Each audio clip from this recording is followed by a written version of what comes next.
थोर संत श्री तुकाराम महाराज आजच्या अभंगातून तुकाराम महाराज तुम्हाला आणि मला तुकाराम महाराजांच्या संकल्पनेतील आदर्श पुरुषाची व्याख्या सांगतात. माईबाप आदर्श पुरुषाची व्याख्या सांगतात. बघा थोडंसं लक्षपूर्वक आहे का.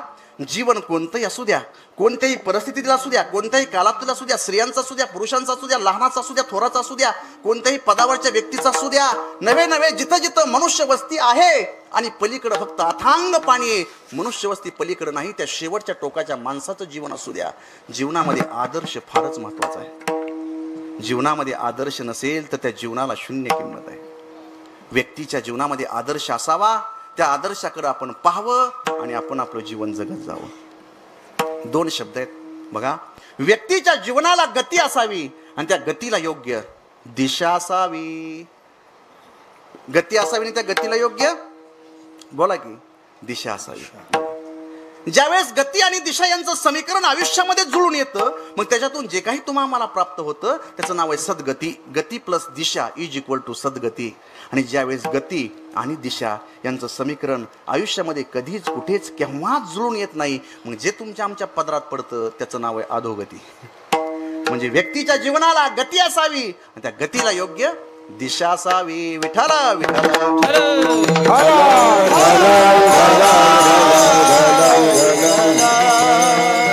याच्यावरून आपल्याला एक कोटी करता येईल बघा.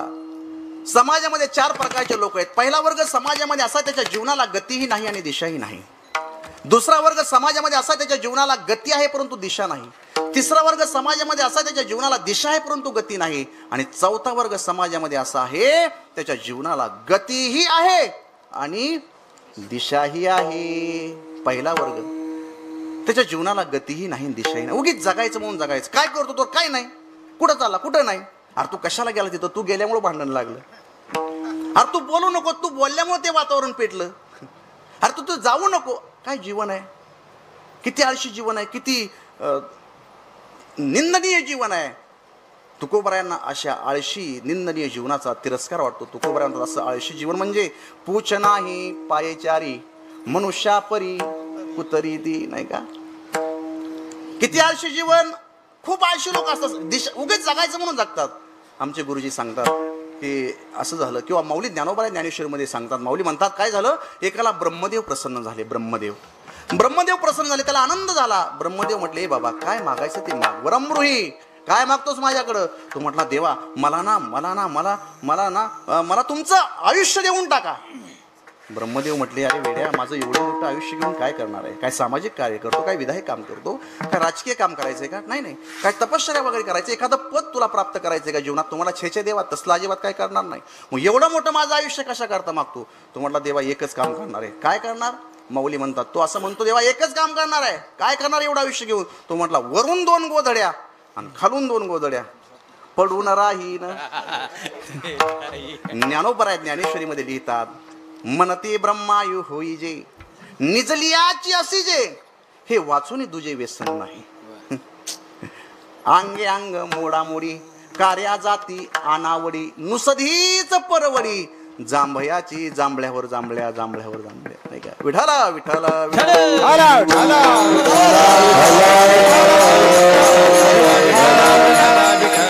पहिला वर्ग समाजामध्ये असा त्याच्या जीवनाला गती नाही आणि दिशा नाही, उगीच जगायचं म्हणून जगतोय. दुसरा वर्ग समाजामध्ये असा त्याच्या जीवनाला गती आहे पण दिशा नाही. सारखा पळतोय. लोकांना वाटतं हा काय काम करत असेल. आज इथं प्लॉटिंग घेतली, उद्या तिथं हे करायचं, परवा तिथं फ्लॅट घ्यायचा आहे, आता एवढे पैसे या बँकेत जमा झाले, आता त्या बँकेचं अकाउंट खोलायचं, इथं एवढी प्रॉपर्टी घेतली. सारखा पळतोय. त्याला वेळ नाही, थांबत नाही, गती आहे. माऊली म्हणतात नुसत्या गतीनं जर जीवनात काय भेटलं असतं तर जगात सगळ्यात श्रीमंत कुत्रा असता. तो सारखा पळत राहतो. नुसती गतीनं काय भेटणार नाही. माऊली म्हणतात भाग्याचे नि भडसे उद्यमाचे नि मिसे संपत्ती जाता पैसे घररी गे. भाग्य अनुकूल असावं लागतं आणि त्याला प्रयत्नाची जोड मिळावं लागते. अन्न मान तो प्रारब्धा हे तो प्रारब्धा अधूरा हे तो प्रारब्धा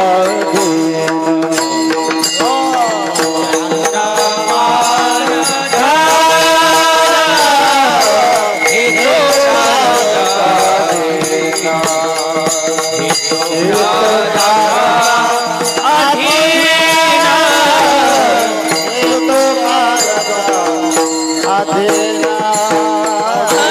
मान दान हे तो प्रारब्ध आधीन, हे तो प्रारब्ध आधीन, हे तो प्रारब्ध आधीन. अन्नमान धन हे तो प्रारब्ध आधीन, हे तो प्रारब्ध आधीन, हे तो प्रारब्ध आधीन, आधीन आधीन. या सगळ्या गोष्टी प्रारब्ध अधीन आहेत. जगात काय काम करणारी माणसं, कष्ट करणारी माणसं काय कमी नाहीत.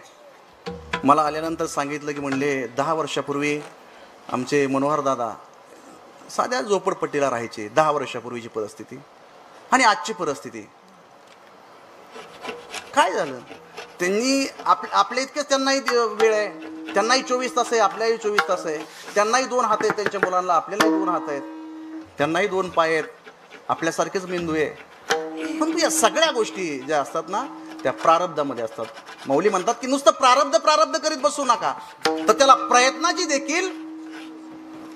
प्रयत्न देखील असावे लागतात. प्रयत्नांची पराकाष्ठा करावी लागते. त्यावेळी जीवनामध्ये माणसं यशस्वी होतात. आणि व्यवसाय निमित्त फळ देताचे संचित, फळ देताचे संचित, फळ देताचे संचित.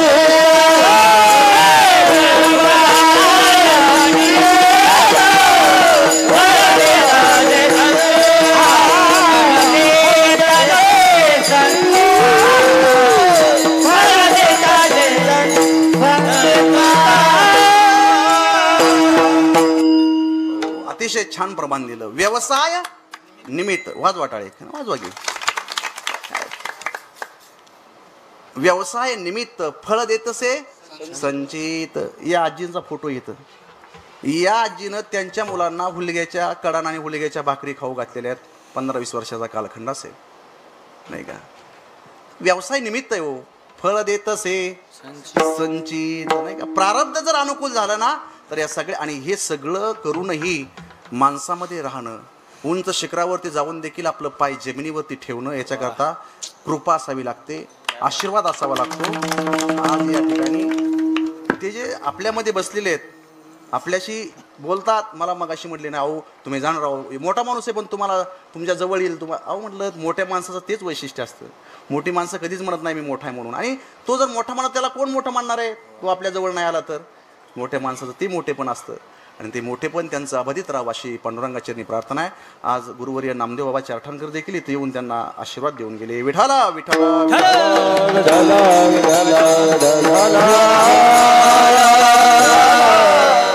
दुसरा वर्ग समाजामध्ये असा आहे, मी तुम्हाला सांगितलं, त्याच्या जीवनाला गती आहे परंतु दिशा मात्र नाही, तो भरकटला आहे.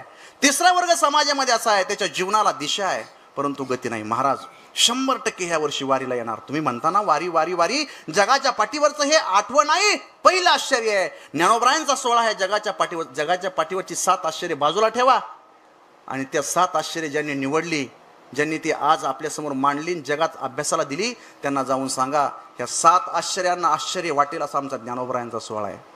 जगाच्या पाठीवरती तुम्ही कोणताही देश पहा, एका देवासाठी संतांनी सांगितलेल्या मार्गावर लाखो लोक, लाखो भगवत भक्तांचा मेळा वर्षानुवर्ष पंढरपूरला जातोय. 18 दिवस चालतायत, 20 दिवस चालतायत, महिना महिना चालतायत. आपलं घरदार, आपलं सुख दुःख, आपल्या अडचणी, आपली तहानभूक, सगळं सगळं सगळं काही विसरून 25-30 लाख लोक महाराष्ट्रातून आषाढ महिन्यामध्ये भगवान पांडुरंगाला भेटण्याकरता जात असतात, चालत असतात. कुठे आहे का जगाच्या पाठीवरती असा सोहळा? विचारा की कोणालाही, संशोधन करा, नेटवरती टाका. असा देवासाठी कोण चालतं का? एवढ्या दिवस, 1 दिवस 2 दिवस चालतं का? विचारा की कोणालाही. जगाच्या पाठीवरती असा सोहळा नाही. देवाकडे जायचं आहे आम्हाला. कशा करता? त्या देवाला आम्हाला सुख सांगायचं आहे. त्या देवाला आमच्या जीवनामध्ये ज्या काही घटना घडल्या, जे सुख दुःख आहे, ते सुख दुःख आम्हाला देवाला सांगायचं. जाऊ देवाची या गावा, देव देईल विसावा, देवा सांगू सुख दुःख. वर्षानुवर्ष लोक जात आहेत. मग तो म्हणतो महाराज मी येणार बरं का वारीला. चांगली दिशा आहे. महाराज मी MPSC UPSCचा अभ्यास करतोय आता. अरे चांगली गोष्ट आहे. महाराज मी शेतामध्ये हे पीक घेतोय. चांगली दिशा आहे. महाराज मी अमुक अमुक करणार आहे. अरे चांगली दिशा आहे, पुन्हा 4-2 वर्षांनी या लोकांना भेटा. का हो, तुम्ही तर म्हटले तुम्ही MPSC UPSCचा अभ्यास करून चांगला प्रशासकीय अधिकारी होतो म्हणून. काय झालं, तुम्ही झाले का ते? कुठलं महाराज, अहो कुठलं पुण्याला गेलो नाही, काय नाही, स्टडी सर्कल जॉईन केलं नाही, काहीच केलं नाही. मी अभ्यासाला बसायला लागलो की 2-2, 4-4 तास अभ्यास सुरू केला आणि घरचे म्हटले अरे कुठं अभ्यास करत बसतो, कुठं तो IAS ऑफिसर व्हायचा. घरच्यांनी माझं लग्न लावून टाकलं. आता संसार, मुलं बाळ सांभाळतोय. अरे चांगली दिशा होती तुझ्या जीवनामध्ये, अधिकारी व्हायचं चांगलं स्वप्न होतं, दिशा चांगली आहे, पण गती घेतली नाही. तुम्ही म्हटलं ते वारीला येणार म्हणून, का आले नाहीत वारीला? मी 2-3 वर्ष झालं तुमची वाट पाहतोय, का आले नाहीत? अहो कुठलं महाराज, आपल्याला ज्ञानोबराय बोलवतात का हो? नेमकं वारीला यायचं ठरतं आणि नेमकं त्या टायमाला आमच्या गावाकडे भरपूर पाऊस होतो, पेरणीचे कामं राहतील म्हणून मी दरवर्षी वारीला काही येत नाही. अरे दिशा चांगली भेटली आहे, पण गती नाही. तुम्ही म्हटलं होतं मी हे करतो, नाही राव केलं महाराज. समाजामध्ये हा 3रा वर्ग आहे, त्याच्या जीवनाला दिशा आहे, त्याला कळतं काय करायचं, कळतं पण वळत नाही, तो प्रयत्न करत नाही. दिशा आहे परंतु गती नाही. विठाला विठाला.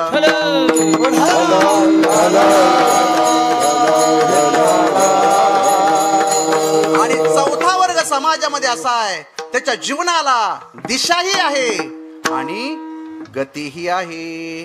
आणि मग अशा जीवनाकडे आपण पाहायचं आणि आपण आपलं जीवन जगत जायचं. स्वामी विवेकानंदांचं जीवन घडल्याच्या पाठीमागं रामकृष्ण परमहंस यांची प्रेरणा आहे. छत्रपती शिवाजी महाराजांचं जीवन घडल्याच्या पाठीमागं स्वराज्य संकल्पक शहाजी राजा आणि मासाहेब जिजाऊ यांची प्रेरणा आहे. भगतसिंग, सुखदेव, राजगुरू यांचं जीवन घडलं, याच्या पाठीमागं लाला लजपतराय यांच्या खुणालं त्या रक्तानं लाल झालेली ती माती आहे, ती शपथ आहे. संभाजी राजांचं जीवन आज जगाला अलौकिक वाटतं, याच्या पाठीमागं शिवछत्रपतींची प्रेरणा आहे. या जीवनाकडे आपण पाहावं आणि आपण आपलं जीवन जगत जावं. कारण संस्कार हा जीवनातला अनमोल दागिना आहे आणि तो अनमोल दागिना जर सोबत असेल तर जीवन जगण्यात मजा आहे. विठाला विठाला विठाला.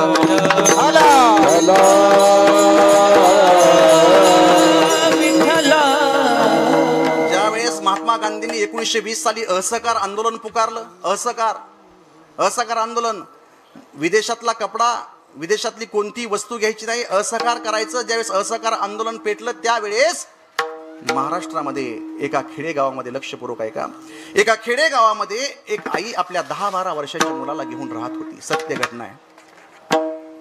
एके दिवशी त्या पोराचं नाव राम. एके दिवशी त्या आईनं त्या पोराला सांगितलं, हे राम, अरे हे 5 रुपये घे आणि बाजारातून या वस्तू आण. ते इवलंसं पोरग 10-12 वर्षाचं हातात 5 रुपये घेतले आणि आईनं या वस्तू आणायला सांगितल्यात म्हणून बाजारामध्ये ते पोरग आनंदानं निघालं. मुख्य चौकामध्ये तो पोरगा आला आणि त्यानं चौकामध्ये एक दृश्य पाहिलं. काय पाहिलं त्यानं? इंग्रज अधिकारी आपल्या भारतीय लोकांना, त्यानं लोकांचे कपडे काढलेत आणि भारतीय लोकांना झाडाला बांधून तो इंग्रज अधिकारी डांबून त्यांना चापकाचे फटके मारतोय. जनता आक्रोश करते, विवळते, त्यांना रक्त निघतंय अंगातून, अंगाचं सालपट निघलंय आणि तो अधिकारी कसली दयामायानं दाखवता त्या भारतीय लोकांना मारतोय. जुलमी ब्रिटिश राजवट होती ती, 1920चा काळ. त्या 8-10 वर्षाच्या पोरानं ते दृश्य पाहिलं. ते लहान पोरग घाबरलं, 5 रुपये हातात तसेच राहिले आणि ते घाबरलेलं पोरग तसंच घरामध्ये आलं आणि एका कोपऱ्यामध्ये जाऊन तो पोरगा रडत बसला. राम नावाचा पोरगा. त्याची आई त्याला म्हणते, ए राम, अरे तुला 5 रुपये दिले होते, तुला वस्तू आणायला सांगितले होते, आणल्या का रे? तो म्हटला, नाही ग आई. का? अगं आई काय सांगू, त्या चौकामध्ये मी गेलो. हा. अगं तो इंग्रज अधिकारी काय करत होता? अगं आई तो इंग्रज अधिकारी आपल्या भारतीय लोकांना झाडाला डांबून मारत होता. गा आई, ती माणसं आक्रोश करत होती, वाचवा वाचवा म्हणत होती, पण एकही व्यक्ती पुढे जात नव्हता. आई ते दृश्य मला पाहवलं नाही आणि म्हणून माझं पुढे जायचं धाडस झालं नाही. मी आई परत आलो ग. खूप मारलं त्या लोकांना. किती निष्ठुर आहेत इंग्रज अधिकारी. तशी त्याची आई त्याला म्हणते, राम, अरे तो इंग्रज अधिकारी आपल्या भारतीय लोकांना मारत होता आणि त्यावेळेस तू काय करत होतास? तो राम म्हणतो, आई अगं मी उलासा, मी काय करणार मी, माझं वय का काय करायचं, मी काय करणार आई, मी पाहत बसलो. तशी त्याची आई त्याला म्हणते, राम, अरे पाहत बसायचं नाही कधीच. जिथे अन्याय आणि अत्याचार होतो ना तिथं कधीच शांत बसायचं नसतं. मग काय करायचं होतं आई मी? अरे राम, उचलायचा होता दगड आणि भेरकायचा होता त्या इंग्रज अधिकाऱ्याच्या दिशेनं. जे होईल ते पाहून घेतलं असतं. झाला आईचा संस्कार झाला. काय संस्कार? जिथं अन्याय आणि अत्याचार होतो तिथं कधी शांत बसायचं नसतं. पोराच्या मनावरती ते बिंबलं. संस्कार काय असतो, आदर्श काय असतो. पुन्हा 10-15 दिवस उलटले शास्त्री महाराज आणि पुन्हा तो पोरगा त्या चौकातून पुढे चालला आणि पुन्हा त्या पोरानं तेच दृश्य पाहिलं. तो इंग्रज अधिकारी झाडाला बांधून लोकांना मारतोय. आता मात्र तो पोरगा शांत बसला नाही. आईचा संस्कार त्याच्या कानावरती आदळत होता. राम जिथं अन्यायाने अत्याचार होतो ना तिथं कधी शांत बसायचं नसतं. मग काय करायचं आई? अरे उचलायचा होता दगड आणि भिरकवायचा होता त्या इंग्रज अधिकाऱ्याच्या दिशेनं. पुढं काय झालं असतं ते पाहिलं असतं मी. तो पोरगा आता शांत बसला नाही. त्याच्या हाताच्या मुठी अशा आवळल्या गेल्या, डोळे लालबुंद झाले. तो एकदम उठला, घेतला दगड आणि भिरकावला त्या इंग्रज अधिकाऱ्याच्या दिशेनं. फटकन डोक्यात बसला. गळगळ रक्त वाहू लागलं.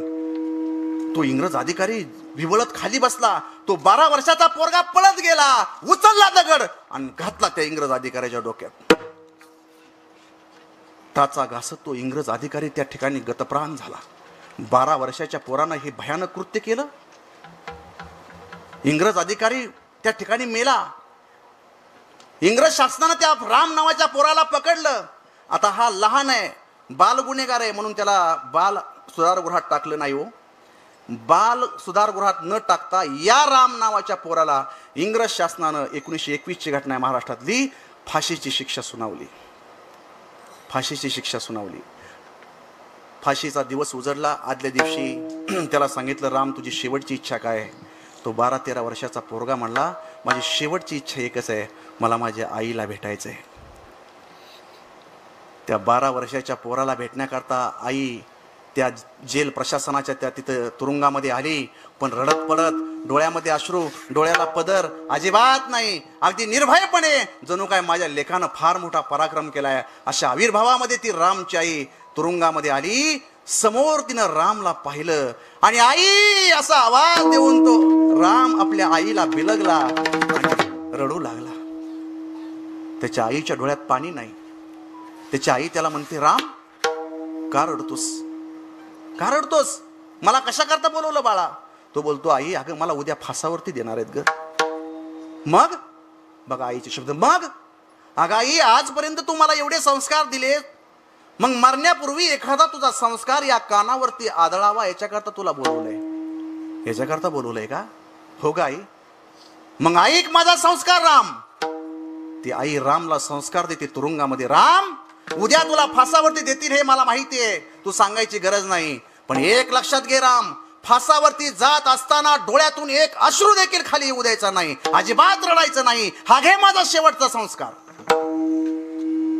आईनं शेवटचा संस्कार दिला आणि आई 4 पावलं पुढे गेली.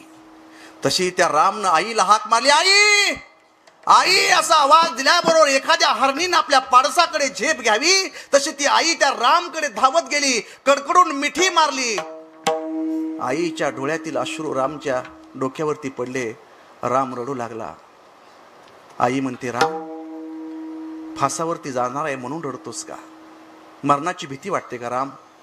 तसा तो मुलगा म्हणतो, आई फासावरती जाणार म्हणून नाही रडत. मग रडतो कशा करता? तो राम म्हणतो, आई इतरांच्या आया मुलांना जगण्याचे संस्कार देतात, पण मला अशी आई भेटली आहे की ती मला देशासाठी, मातीसाठी मरण्याचा संस्कार देते. आई अगं हे अश्रू तुझ्या आठवणीसाठी आहेत. असेल जर पुढचा कुठला जन्म तर तुझं बाळ म्हणून या लेकराला पुन्हा जन्माला घालशील का गाई? आयुष्याची कमाई ती असते ना ती अशा या संस्काराच्या शिदोरीवरती. म्हणून संस्कार देणाऱ्याच्या संगतीत बसावं आणि त्यांच्या पंगतीमध्ये तो लाभ घ्यावा. विठाला विठाला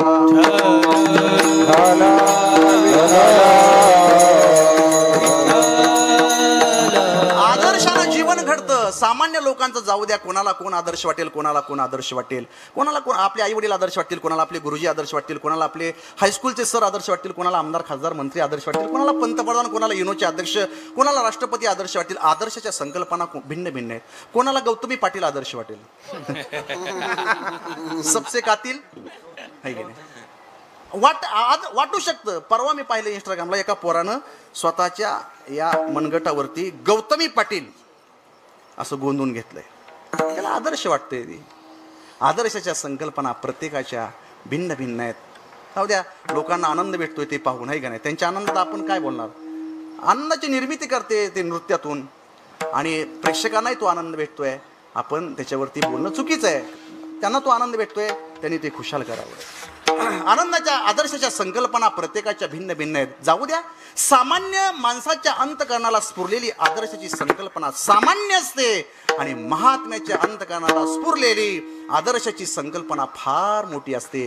आज आपण तुकोबाऱ्यांना विचारू, तुकोबारा जगा काळ खाय आम्ही माथा घोटवीन लाळ ब्रह्मज्ञान्या हाती मुक्तात्मसेती काळ गुलाम सलाम करी तुकया घरी देव उभा मागे पुढे उगवी पुढे धन्य मनवी न इहलोकी लोका भाग्य आम्ही तुका देख. जीवनामध्ये असं कर्तृत्व करील की लोक म्हणतील काय आमचं भाग्य की या डोळ्यांनी आम्ही तुकोबरायांना पाहिलं. अनुरेणुया थोकडा तुकोबराया, तुमच्या जीवनामध्ये ही अलौकिक क्रांती झाली. सांगा ना महाराज, तुमच्या जीवनातील आदर्शाच्या संकल्पना कशात? अभंगाचं